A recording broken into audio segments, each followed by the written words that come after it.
Street Journal and others ran a story that there was trans ideology on the bullets inside the weapon that killed Charlie Kirk. That has since been retracted. That was not true. However, what was written on the bullets does tell us a lot about Taylor Robinson and what he was into. I was going to do a whole video on this, and then I saw this video from Aiden Walker that did such a great job breaking it all down and explaining it for people who aren't aware of this corner of internet culture and the fact that this shooting was essentially a shit post, that I'm just going to let his video play. If you have someone who believes that he was trans or liberal or whatever, I encourage you to watch this video. I encourage you to share this with them. The casing on the shot that ended Charlie Kirk's life was engraved with a 12-year-old furry bashing meme. Notice his bulge, ooh woo, what's that? Which tells us an important thing. This assassination was a shitpost. That is the lens to analyze it through. Another of the casings references a video game, Helldivers 2, and a specific bomb that you could send on your enemies in the game with the command up, right, down, down, down. This command line sort of became a meme in image boards where it would be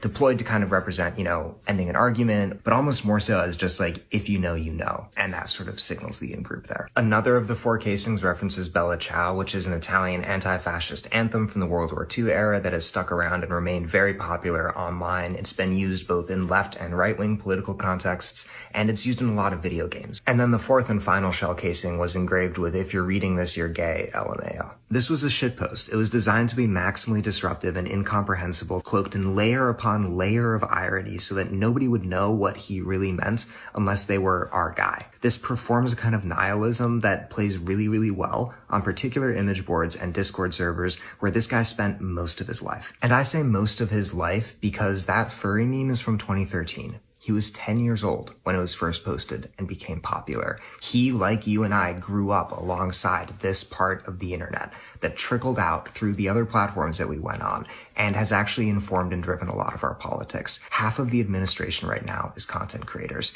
and all of the guys who are wearing masks, going out on these deportation raids, the guys who are staffers of Republican members of Congress in these different executive departments, the guys who are 19 years old called in by Elon to Doge things, these are all Reddit kids.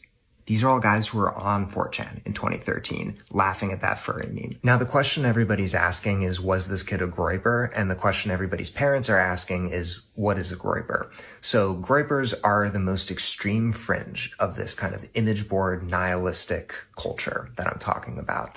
They're led by Nick Fuentes, who is a content creator and a streamer, and they really are about transgressing any boundary that exists. They are like explicitly white nationalists, really bad, horrible people. The name Groiper originates from this variant of Pepe the Frog, which comes about in the late 2010s, and these guys adopt it as a kind of collective self-portrait. They make it their profile picture, they make it their moniker. There was the Groiper War of 2019, in which Nick Fuentes and his people trolled Charlie Kirk and Turning Point USA, showing up at these debate events and asking questions that would push Kirk to say things that were even more extreme than Kirk was already saying. So where Charlie Kirk took like one step toward these kind of white or Christian nationalist ideas, the Groipers took 2 steps. They demanded that he make the subtext text. One post people have been citing as proof of the Groiper hypothesis is this one from his mother's Facebook that shows him dressed up as a meme for Halloween. It seems like the meme is Gopnik Pepe, which is a 4chan meme to my understanding, but I don't quite associate it with Poll, which is like the political board on 4chan that most people are talking about it.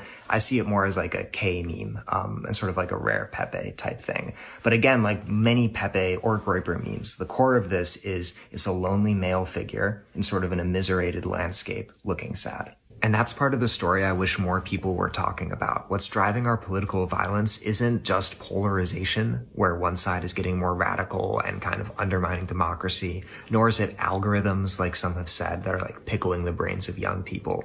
It is that feeling, which these Pepe memes represent, of you're always going to be alone, you're never going to have a future, and you're never going to have a voice. And that feeling, which is by no means rare or unusual in our society today, collides with a particular set of circumstances. This long entrenched nihilistic online tradition, the ready availability of firearms, and the increasing derangement of mainstream discourse, this ambient sense of like tension and volatility that exists in the air to produce stuff like this. And we're going to see more and more of it unless those root causes are addressed and unless we find a way to offer a better future to people. Early on in the investigation, the Wall Street Journal and others ran a story that there was trans ideology on the bullet